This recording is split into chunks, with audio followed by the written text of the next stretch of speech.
Luke 19. Jesus entered Jericho and was passing through the city. A man named Zacchaeus was there. He was a chief tax collector and very wealthy.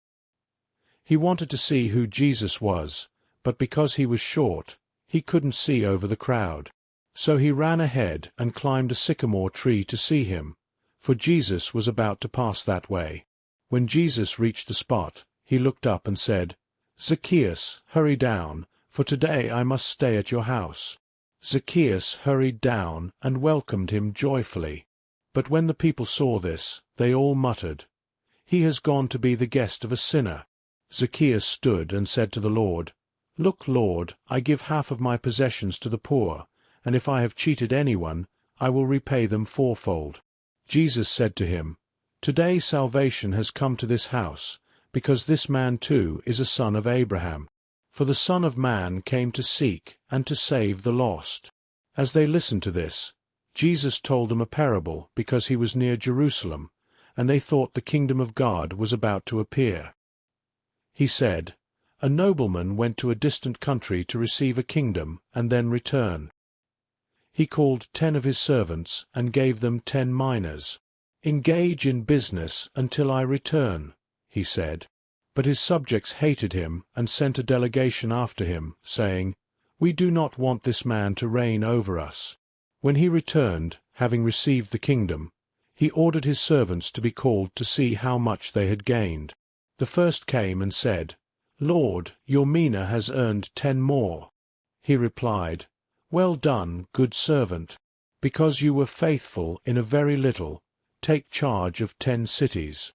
The second came and said, 'Your mina has made 5 more.' He said to him, 'And you are to be over 5 cities.' Then another came and said, 'Here is your mina, which I kept hidden in a cloth. I was afraid of you because you are a harsh man. You take what you did not deposit and reap what you did not sow.' He said, 'I will judge you by your own words, you wicked servant. If you knew I was a harsh man, why didn't you put my money in the bank, so I could have collected it with interest?' Then he said to those standing nearby, 'Take the mina from him and give it to the one who has 10. They replied, 'But Lord, he already has 10. I tell you, to everyone who has, more will be given, but from the one who has nothing, even what he has will be taken away. And as for those enemies of mine who didn't want me to reign over them, bring them here and slaughter them before me.'" After saying this, Jesus went on ahead, going up to Jerusalem. As he approached Bethphage and Bethany, near the Mount of Olives, he sent 2 disciples, saying, "Go into the village ahead of you.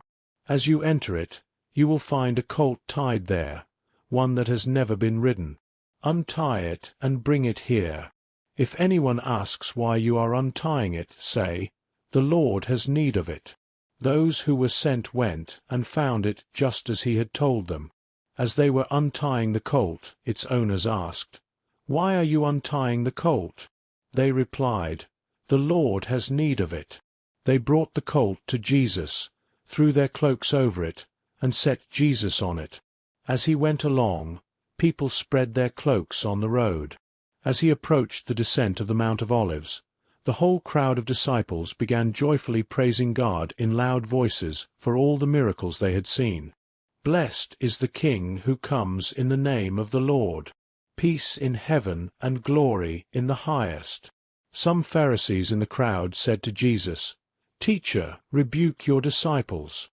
He answered, "I tell you, if they keep quiet, the stones will cry out." As he drew near and saw the city, he wept over it, saying, "If only you had known today what would bring you peace! But now it is hidden from your eyes. The days will come upon you when your enemies will build embankments against you and encircle you on every side. They will crush you and your children to the ground. They will not leave one stone on another, because you did not recognize the time of your visitation." Then Jesus entered the temple courts and began driving out those who were selling there. He said, "It is written, 'My house will be a house of prayer,' but you have made it a den of robbers." He taught daily in the temple, but the chief priests, scribes, and leaders among the people sought to kill him.